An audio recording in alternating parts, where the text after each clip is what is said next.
Organisasi internasional sejatinya merupakan perkumpulan negara bangsa dan aktivitasnya untuk memenuhi kebutuhan dan wadah bersama dalam isu tertentu. Tujuannya pun juga beragam. ASEAN dan Uni Eropa merupakan organisasi internasional berdasarkan wilayah. Meski sama dalam hal ini, namun pembentukan mereka memiliki dasar yang berbeda. Uni Eropa melandaskan diri pada era pasca Perang Dunia Kedua yang mencoba untuk menekan nasionalisme negara-negara.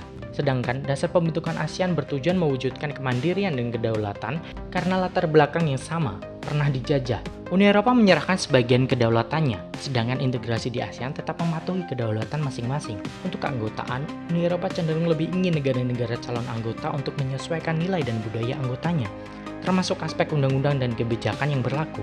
Syarat ini lebih rumit dari ASEAN. Dalam kasus keanggotaan Uni Eropa oleh Turki, ia diminta untuk mengedepankan demokrasi, pers, perlindungan HAM, serta mengurangi pengaruh militer dalam pemerintahannya, yang selama ini menjadi identitas. Di sini ada batu sandungan lain mengenai hubungan Turki dengan Rusia dalam sektor sistem keamanan militer yang juga tengah mengaruhi hubungan sistem keamanan aliansinya dengan NATO, yang bisa akan berpotensi mempengaruhi Uni Eropa juga.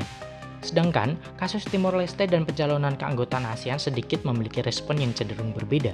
Singapura sebagai penanggung jawab pilar ekonomi ASEAN melihat masuknya Timor Leste sebagai suatu masalah, karena kondisi ekonomi Timor Leste yang belum dapat dikatakan mapan sehingga akan membebani kondisi ASEAN. Di satu sisi, Indonesia bertanggung jawab pada pilar politik dan keamanan, mendorong dan mendukung masuknya Timor Leste, karena dengan hal ini dapat menjadikan kawasan Asia Tenggara menjadi lebih solid dan mengurangi gangguan pengaruh luar. Cara pandang Singapura yang berbeda dari anggota lain ini bisa dipahami. Tanggung jawabnya pada perekonomian ASEAN menempatkannya pada perspektif apakah dengan menerima Timor Leste sebagai anggota memiliki keuntungan secara ekonomi. Sejalan dengan Michael Vatikiotis, Direktur Regional untuk Asia Center of Humanitarian Dialogue di ASEAN Roundtable mengatakan ASEAN tidak pernah merupakan proyek integrasi, namun justru adalah organisasi yang mendorong penegakan kedaulatan. Bisa dilihat bahwa keputusan apapun yang menyangkut ASEAN bukan sekadar bersama untuk keluar dari beban yang dimiliki lewat kerjasama, namun tidak saling membagi beban. Regionalisme keduanya memiliki jalan yang berbeda. Eropa berusaha mengurangi nasionalitas dan kedaulatannya untuk persatuan regional, sedangkan ASEAN menggunakan jalan penghormatan kedaulatan untuk mempersatukan kawasannya.